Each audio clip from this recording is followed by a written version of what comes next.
I was asking Albert to talk a little bit about some writing that he's done on music, and I would say it's maybe not so much a kind of music as much as it is live music that's really important. It's that this sense that there's always more in a live music experience, whereas when you're listening to recorded music, and this is not a knock on listening to recorded music, I'm sure we all listen to plenty of recorded music, but you know, it's got to be the same time, same thing every time you play that track, and that there's always something new and always something a little more, even if it's just the dog barking in the background in that live music experience. And I don't know if you use this notion, but the idea that I remember associating with this is the idea of repleteness. That a live experience is always got something more. Right. Repleteness is the character of reality that when you probe it, there's always more that hangs together. And when you probe physically an iPod, you come upon stuff that has nothing to do with the picture that you looked at. And so the interesting thing about music is that we have become used to the idea that this very thin layer that we've peeled off and put on, you know, a CD or whatever, we call it music. And so much has dropped out. The people, the instruments, the time, the players, and of course, as you mentioned, the imperfections that tell us that, you know, there are real life people who are doing it. And again, it's a trend, you know, sex. I mean, pornography, that's sort of peeling off just one layer, and at the same time it gets devalued. Right? So you listen to the greatest piece of music ever written, you know, I don't know, Bass B minor Mass, and think, I turn it off.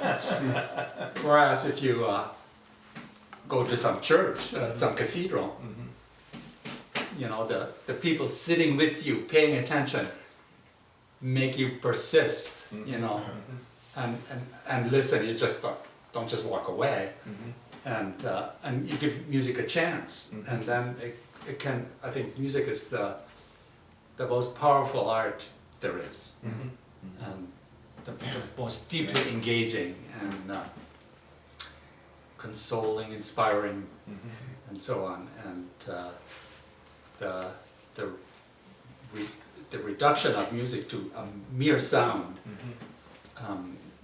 is so typical and misleading, I think, about the culture. Of course, the recorded music is perfect. There are no flaws. And but it doesn't have any depth. And and of course, again, the culture is just sort of jettisoning what little support there was to keep it from becoming so superficial in the technical sense, and that is, you know, music programs just get cut, and kids who, unless the parents are ambitious and devoted to music and see to lessons and instruments and all the rest, the other kids are just out of luck. And in the olden times, even in the case of my middle daughter, she learned to play the violin on a violin that was given to her by the music system of the grade school. One of the things that fascinates me about it is that it feels magical. When you have a room that's quiet and a person sitting with their instrument, they begin to play, and literally atmosphere changes, and it is so powerful, and it can grab your heart. The other thing I wanted to say about live music, different than recorded music, is there's this interplay, a sort of dialogue of sorts between those who are listening and those who are playing. That's magical as well, and organic. It can't be planned. It unfolds before you, and you don't exactly know how it's going to go. That's why one of the reasons why going to live shows is so remarkable. Then the third thing I wanted to add now, in the defense of the thin little iPod, I spend an awful lot of time on a tractor. And sometimes I listen to podcasts, which are wonderful. I learn about all kinds of things. And sometimes I listen to music. The roar of the tractor is bit unpleasant and somewhat monotonous. And I wear ear protection, yet still it's unpleasant and monotonous. There have been plenty of times, actually I had one just the other day. The sky was all pink to the west, I turned the corner, I was listening to this beautiful music, and the sound was beautiful, and I felt that I was seeing the landscape in a different way, that without the music, the roar of the tractor had numbed my senses. In the same way, sort of some people say if you add a little salt to food, you get to taste the other flavors. The music had awakened some other senses, so I actually was able to kind of take in the beauty of the whole scene, where before I had been I'm just numbed with the roar of the tractor. And it shows how focal engagement allows technology to attain its proper place. Exactly. Right. So you play the guitar. Yeah. And I'm sure you love the CDs that have your guitar heroes in the real sense. Yeah. No, right? You wouldn't want to miss them. But it's very different for a person who doesn't play an instrument, and you know, there's just the superficial, that sounds good, but no notion what all goes into. Oh, yeah, and a Good guitar or any musical instrument is a fabulous piece of technology. Yeah. Of art and Wonderful film on the making of Steinway, I think is the name of it. Goes through and shows how they build Steinway pianos, and you really come to appreciate the detail and care and the enormous number of very specific technical standards that are required to build a Steinway concert grand piano. And yet, unlike the MP3 file of Horowitz playing a piece of concert music, every Steinway piano is different.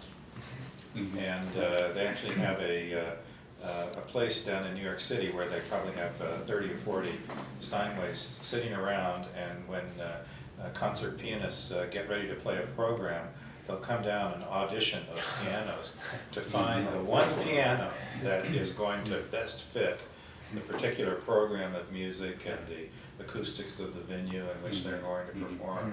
So that's an example of a piece of technology that finds its proper place, I think. We don't make place for it, right? I mean, there must be, I don't know, millions of people in this country who are quite good at an instrument, and now it sits in some closet or in the attic, and they've lost the skill, they've lost the pleasure. You know, is there time for music?